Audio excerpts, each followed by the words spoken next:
Further in the series on where to find ideas for your scrapbooking, I wanted to show you this idea. I was at my local library and the local crafting association were having a show of some quilts.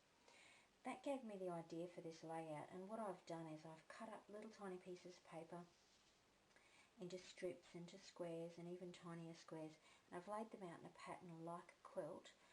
I didn't really have a photograph that would go with this layout, but what I've discovered is that by looking around I found that I could take a photograph that would match this, and it's of a quilt that my mother patchworked together of different crocheted squares.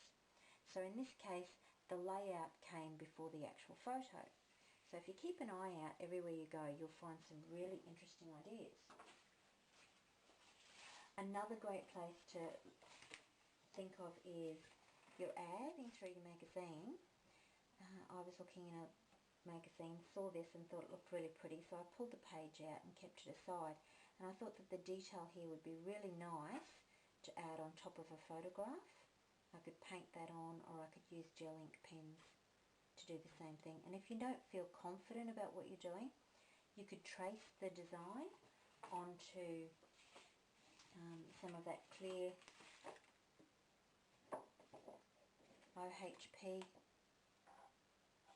So trace the design on, get your craft knife out, cut out the design, and then place it down on your photograph and paint, or gel ink, or even you could use some glitter glues and things like that. So there's lots of different ways that you can explore a very simple pattern.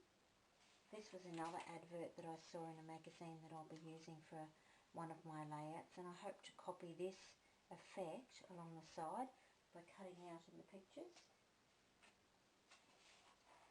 And this ad here that I saw, I thought that was a really pretty little effect along the bottom. So I've actually begun the work on that. And what I did was, first of all, I traced out the design on tracing paper. I then drew that onto the back of the photograph,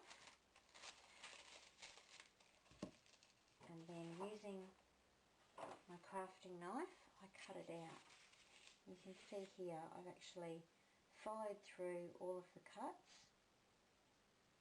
and then I've added extras just to give it a little bit more because I thought it needed it.